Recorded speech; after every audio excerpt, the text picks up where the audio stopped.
What's going on, guys? This is LiveWell with Bodybuilding.News, giving you a quick wrap up of the NPC Nationals held in Florida. Historically, the NPC Nationals has been one of, if not the most prestigious amateur competition on the earth. Consequently, many pro qualifiers are very lucky if they even get one card. NPC Nationals, each class gets two. And will some argue that these additional cards are watering down the caliber of competitor we're seeing at this level of competition?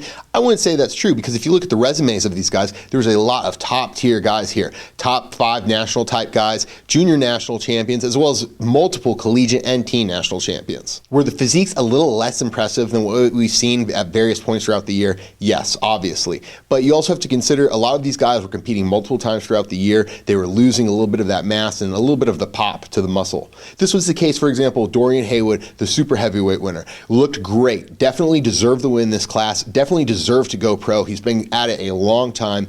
Started off in the national organization, moved on up, and clearly he's added some size as he's a super heavyweight now. And he very easily could have been given the overall. And politically, it would have almost made sense too, just because he's been a good representative of the sport so far. However, that would be given to the heavyweight winner, Sean Vasquez. This guy was very unique in that he was the most complete looking guy. There was nothing about him per se that stuck out individually. Like, there's not one part that you're like, oh man, this is the guy. However, everything came together for him at this competition. He was separated, striated, well proportioned, and even though he didn't have a freak factor per se, it was very professional in the sense that he was as good as he could be. A little bit weird shapes of the quads though. But the real class to watch this year's NPC Nationals was the light heavyweights. Over 30 guys and a lot of top tier competitors at that. Some guys that had placed already top 5 at this weight division, as well as junior level champions such as Davion Hill and collegiate national champion Mo. However, it would be Kane Bishop returning to this competition later in the same year and qualifying for IPB professional status by getting 2nd place. Narrowly edged out by Derek Osland.